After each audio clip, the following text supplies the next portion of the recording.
L'avidité détruit parfois l'amour le plus fort. Pour cette mère, ce qu'elle allait perdre était son trésor le plus précieux.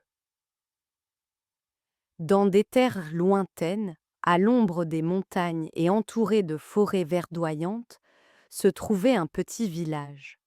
Là, les gens menaient une vie simple. Ils partaient au champ le matin et le soir, ils se retrouvaient autour du feu pour raconter des histoires.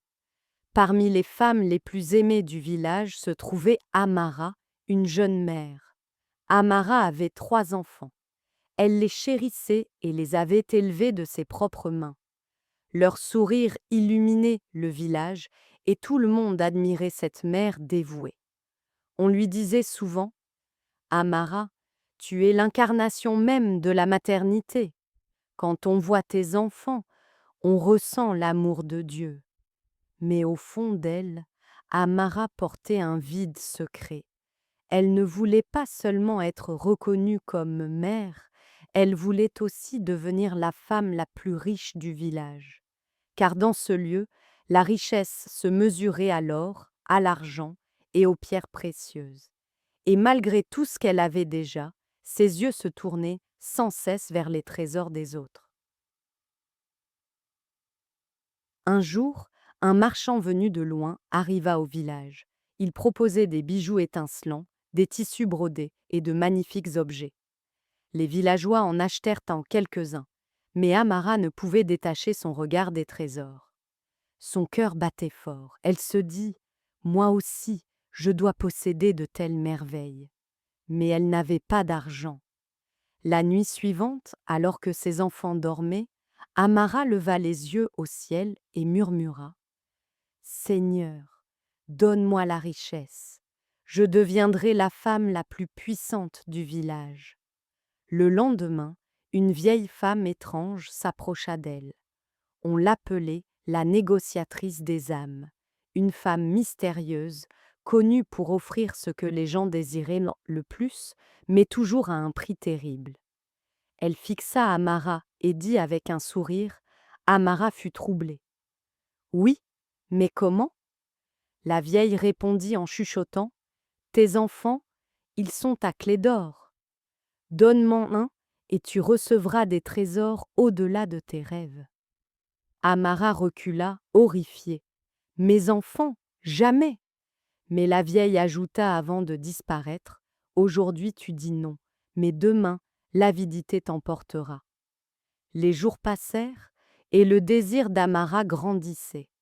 Quand elle voyait les autres femmes du village porter des bracelets d'or ou des vêtements somptueux, son cœur se tordait de jalousie. Un matin, ses enfants pleuraient sans de faim. Alors une pensée sombre traversa son esprit. Si je deviens riche, je pourrai leur offrir une vie meilleure. Peut-être que ce sacrifice est nécessaire.